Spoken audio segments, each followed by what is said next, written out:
Good morning, everybody, and happy Hanukkah again. I know I usually don't broadcast on Friday, but today's Tanya is something that, for me, is always a very exciting chapter of Tanya. I wanted to share it with you as well.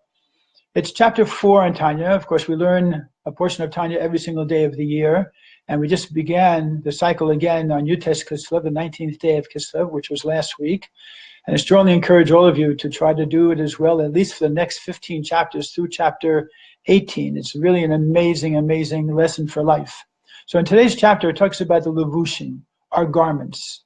In other words, we all have 3 garments, and we really live in those garments. Those garments are called thought, speech, and action.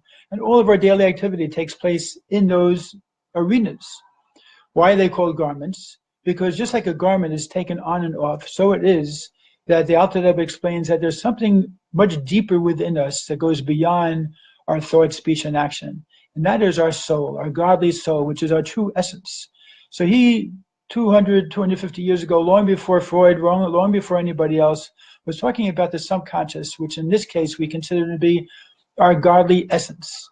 But there's a problem. And that problem is something that the Alter Rebbe goes into as well in the coming chapters, which is that there's also what we call a natural soul, sometimes called an animal soul, because it just is concerned with doing its own thing and whatever feels good, do it. So this natural soul is really at odds with our godly soul.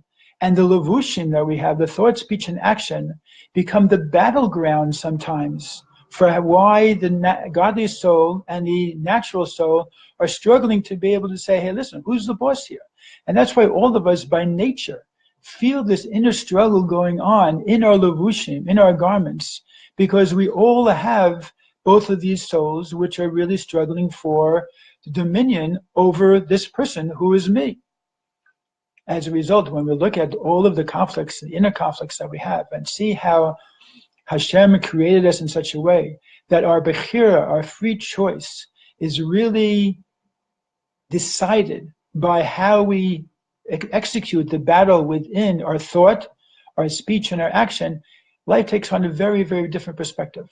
And the Alter Rebbe adds on something else. He calls them the world of thought, the world of speech, and the world of action. Very interesting, because the word world in Hebrew, ha'olam, comes from the same root as the word helam, meaning something that's hidden. God is hidden in the world.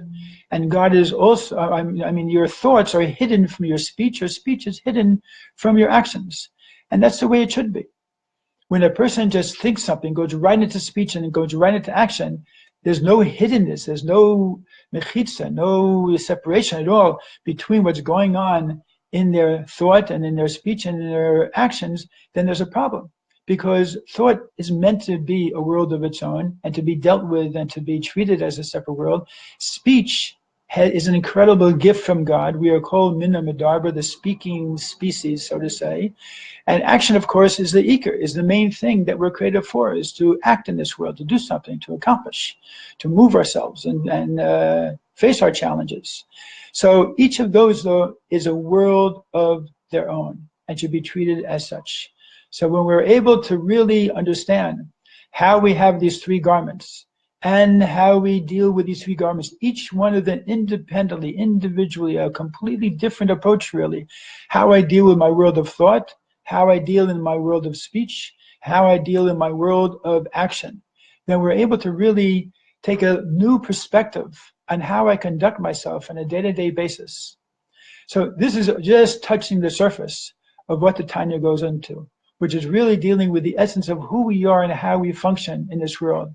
And it's so enlightening and so revealing. I strongly, strongly encourage you to try to go onto Chabad.org, and you can go into the learning section.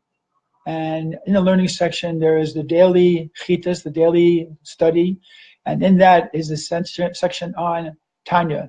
There are 3 different rabbis that give explanations of Tanya. It could be either for 5 minutes, it could be 20 minutes. You can try each and every one of them. One is Rabbi Fine from Canada, one is Rabbi Gordon Olav Shalom from California, and one is Rabbi Manis Freeman from Minnesota.